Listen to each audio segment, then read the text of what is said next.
유튜브로 읽는 박정희 전기 11권 마탄의 사수 과잉 경호를 싫어한 유경수 여사.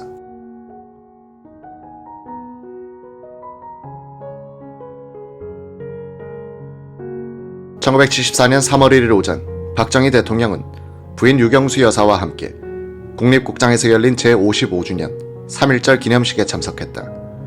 이때 외국 대사들이 동부인하에 참석했는데 대통령 경호원들이 핸드백을 물품 보관소에 맡기도록 했다. 부인들의 핸드백을 남자 경호원이 검색할 수 없어 보관소를 운영한 것이었다. 경호원들은 대사 부인들에게 손수건만 갖고 입장하도록 했다. 이 행사 뒤에 주한 외국 사절단의 부인회에서 유 여사에게 과도한 경호 조치라고 항의했다. 유 여사는 박 대통령에게 이를 전했고 박종규 경호실장은 혼이 났다. 박 실장은 경호과장에 대해 정직 처분을 내렸다. 이 일이 있고 난 뒤부터 박 실장은 대통령이 참석하는 행사라도 외국인들에 대해서는 과잉 검문 검색을 하지 않도록 경호원들에게 지시했다. 그해 8월 15일 문세광은 국립극장에서 일본인 행세를 하면서 경호원의 검문을 피했다. 유 여사가 자신의 죽음에 스스로 영향을 끼친 셈이다. 유 여사는 대통령과 가족에 대한 과잉 경호에 대해서 항상 불만이었다. 어느 날 경복궁에서 유 여사가 명예회장으로 있는 양지회 주최로 경로잔치가 열렸다. 경호실에서 연락이 오기를 각하 집무실에서 노랫소리가 들리니 노래를 삼가달라는 것이었다. 유 여사는 이 지시를 묵살했다. 행사를 마치고 청와대로 돌아오니 경호과장이 마중 나와 인사를 했다. 유 여사는 거기서 지시했어요 라고 했다. 경호과장이 어물어물하니 그렇게 과잉 충성하지 말아요. 집무실에서 들리긴 뭐가 들려요 라고 쏘아붙였다. 1974년 봄 광원도 춘성군에서 양잠대회가 열렸다. 유경수 여사가 탄 차가 행사장으로 달리다가 가평군을 지날 때 갑자기 뛰어든 소녀를 치었다. 유 여사는 뒤따르던 농수산부 장관 차에 환자를 태워 병원으로 보냈다. 유 여사가 양잠대회에 참석하고 있는데 경찰로부터 소녀가 죽지 않았다는 보고가 들어왔다. 유 여사의 얼굴이 환해졌다. 서울로 돌아온 제2부속실 김두영 행정관에게 박 대통령이 문병을 지시했다. 김 씨가 춘천병원에 가서 환자를 만나보니 골절도 뇌출혈도 없는 가벼운 상처였다. 이 보고를 받은 유 여사는 그렇게 좋아할 수 없었다. 그 아이가 죽었더라면 평생 가책을 받고 어떻게 살아가야 하나라고 고민했다는 것이다. 유 여사는 며칠 뒤 그 소녀를 청와대로 초청하여 위로했다. 1974년 6월 3일 오후 청와대 대접견실에서 박 대통령은 유 여사와 함께 모범 원호 대상자 59명을 만났다. 박 대통령은 중간쯤 서 있던 월남전에서 화상을 입은 김진택 씨를 앞으로 불러냈다. 그는 두 눈만 반짝이고 코와 귀는 형체가 없이 번들거렸다. 박 대통령은 김 씨의 얼굴을 쓰다듬으면서 옆에 있던 유근창 원호처장에게 성형수술을 할 수 있겠소. 가능하다면 내가 도와주겠소. 라고 말했다.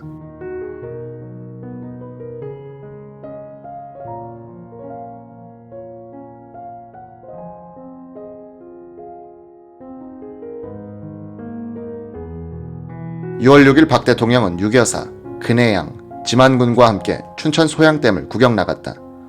박 대통령은 놀러 나온 시민들과 사진 촬영도 함께하고 이야기를 나눴다. 환갑잔치를 마치고 소풍 나온 이한종 씨 가슴에 달린 꽃을 보고 박 대통령이 무슨 경사가 있었습니까? 라고 묻기도 했다.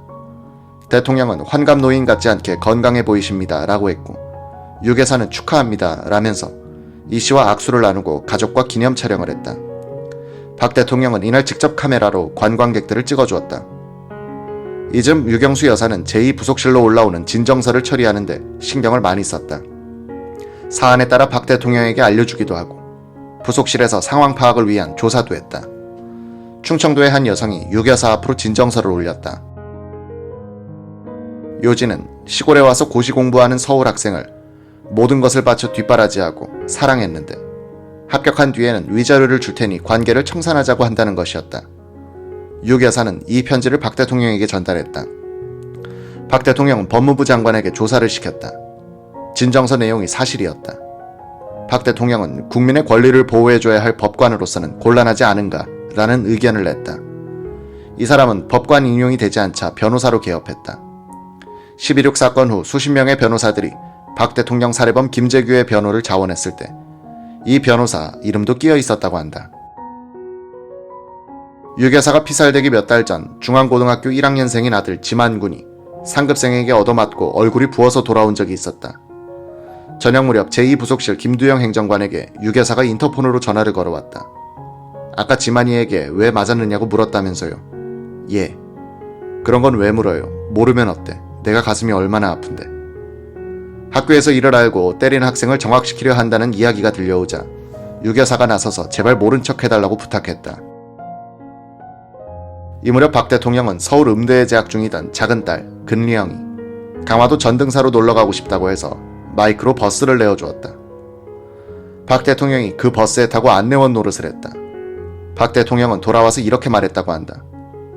요 사이 아이들이 통 예절이 없어. 대통령이라고 부르기 어려우면 근영이 아버지라고 부를 수도 있을 텐데 고맙다는 인사도 없이 가버리니.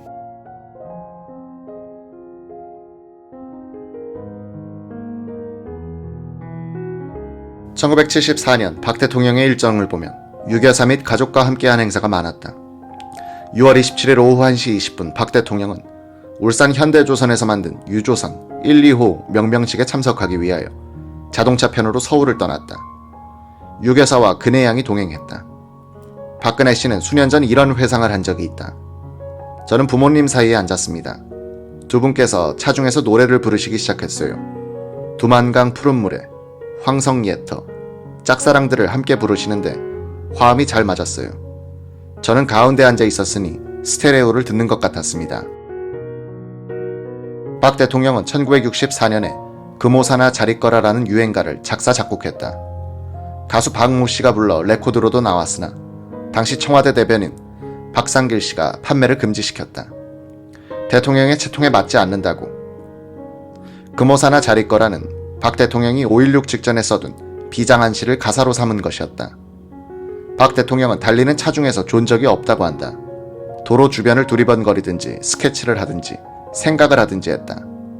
앞자리에 지만군을 태우고 달릴 때는 뒷자리에서 연필로 그림을 그려 지만이 뒷꼭대기라고 써놓기도 했다. 6월 28일 울산 현대조선소 영빈관에 머물고 있던 박 대통령에게 서종철 국방장관이 다급한 전화를 걸어왔다. 동해상에서 해군 경비정이 북한 해군 함정에 의하여 납치되어 북쪽으로 끌려가고 있습니다. 뭐 하고 있는 거요? 강릉에 있는 전투기를 출격시켜 북한 배를 격침시키고 우리 배를 끌고 오시오. 전화기를 들고 있는 박 대통령의 손이 분노로 덜덜 떨렸다. 이제는 전화 받지 마. 받으면 혼선이 생겨. 우리 전투기들이 출격하기는 했으나 짙은 안개로 목표물을 찾지 못했다. 해군 함정도 구해오지 못했다. 박 대통령은 이날 오전 10시 50분부터 열린 울산 현대조선소 1차 준공식 및 26만 톤짜리 유조선 2척의 명명식에 참석했다. 이 행사는 한국중공업건설 역사상 이정표가 될 만한 사건이었다. 정주영 회장은 1972년 3월에 조선소 건설에 착공하면서 아직 도크가 마련되지 않았는데도 유조선 건조를 동시에 시작했다.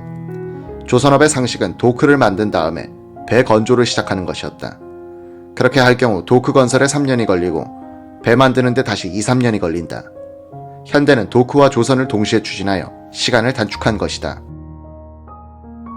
당시까지 조선공사에서 만든 가장 큰 배는 17,000톤짜리였다. 그 수준에서 26만 톤짜리 유조선 2척을 동시에 지으려니 실수와 사고가 나지 않을 수 없었다. 유조선을 다 만들었다고 생각하여 진수시키려고 하니 굴뚝을 달지 않은 것을 알았다. 정 회장은 화가 머리끝까지 났으나 도크에 물을 채우는 동안 굴뚝을 설치하라고 했다. 크레인에 굴뚝을 달아서 노을 높이에 맞춰서 기다리고 있는데 도크에 물을 넣으니 선체가 뜨면서 맞춰진 높이보다 더 올라가 버렸다. 크레인에 매단 굴뚝을 다시 올리느라 법석을 떨었다. 한 번은 박 대통령이 26만 톤짜리 배가 어떻게 생긴 것인지 구경하러 온 적이 있었다. 정 회장의 안내로 박 대통령이 선체의 바닥으로 내려갔다. 이때였다. 갑자기 갑판 위에서 대포를 쏘는 듯한 폭음과 굉음이 터지는 것이었다. 박 대통령은 애써 표정을 바꾸지 않았는데 경호원들이 갑판 위로 뛰어 올라가고 야단이 났다. 알고 보니 수백 명의 작업원들이 박 대통령이 밑으로 내려가자 일을 열심히 하고 있다는 것을 알리려고 일제히 갑판 위를 망치질한 것이었다. 박 대통령은 울산 현대조선소 준공식 겸 명명식 치사에서 오는 1977년까지 2개의 거대 조선소를 더 지어 조선 능력을 연간 600만 톤으로 늘리고 한 해 수출액의 10%인 10억 달러를 벌어들이도록 하겠다라고 약속했다.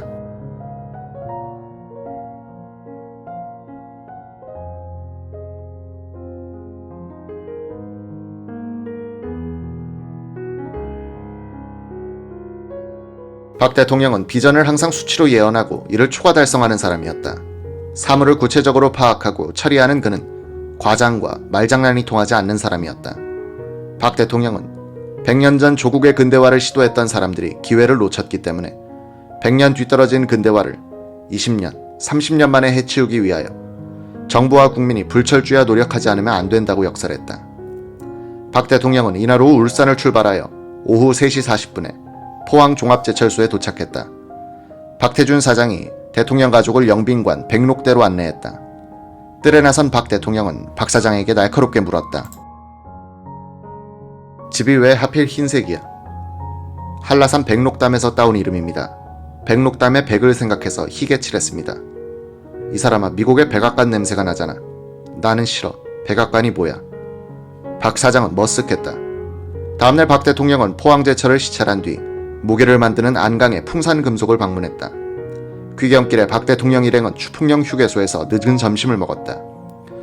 수원 민속촌을 경유하여 박 대통령 일행이 청와대에 도착한 것은 오후 6시 40분. 신직수 정보부장이 기다리고 있다가 시국 상황을 한 30분간 보고했다. 이어서 김종필 총리와 홍성철 내무장관과 서종철 국방장관이 들어와 보고했다. 일요일인 다음날 오후에도 박 대통령은 가족과 함께 인천 관문과 한국기계공장 그리고 인천 수산시장을 시찰했다. 1974년 7월 말 유 여사는 중앙고 1학년생이던 지만군을 부산으로 캠핑 보냈다. 지만군은 친구들과 함께 놀러가는 것이 소원이었다. 지만은 적막 강산 같은 청와대에서 갇혀있다가 친구 집에 가서 놀 때 골목의 사람 소리, 개 짖는 소리 같은 것이 그렇게나 좋았다고 한다. 유 여사는 제2부속실 김두영 행정관만 지만군 일행에 딸려보내려고 했으나 박 대통령이 깡패 걱정을 하여 경호원 4명이 붙었다. 지만군 일행은 해운대 극동호텔 앞 백사장에 천막을 쳤다. 김 행정관이 가보니 백사장에 사람이 보이지 않고 노점상과 행상들의 흔적도 없었다. 김씨가 그날 밤 호텔 뒷골목을 걸어가니 김밥 장수 아주머니들이 거기에 쫓겨와 있었다. 김씨가 사정을 물었더니 아주머니들이 대통령 아들이 왔다고 그래요. 내일 올라간대요. 라고 했다. 다음날 아침 김씨가 극동호텔 커피숍에 갔더니 박영수 부산시장과 유흥수 부산식용국장이 나와 있었다. 김씨는 두 사람에게 잡상인들이 장사를 할 수 있게 해달라고 했다. 유 국장이 해운대 경찰서장을 불러 지시하니 금방 백 사장은 정상으로 돌아갔다. 해운대에서 하룻밤을 보낸 지만군과 김씨는 지내 만에 저도에 도착했다. 박 대통령이 먼저 내려와 휴가를 보내고 있었다. 박 대통령, 유 여사, 지만군 그리고 김두영 씨가 함께 저녁 식사를 했다. 유 여사가 말했다. 부산에서 무슨 일이 있었죠? 김 씨는 이실직고할 수밖에 없었다. 유 여사는 박 대통령에게 그 보세요, 제 말이 맞죠? 잡상인들을 쫓아내다니 라고 했다. 화가 난 박 대통령은 인터폰을 들더니 박종규 경호실장에게 소리쳤다. 야, 지만이 갈 때 조심하라고 했잖아. 잡상인들을 백사장에서 다 쫓아내고 그게 무슨 짓이야? 김 씨가 저녁 식사 뒤 경호원들이 있는 곳으로 내려가니 야단들이었다. 박 경호실장은 정인영 경호처장과 안재송 과장을 불러 영문도 모르는 두 사람에게 호통을 쳤다.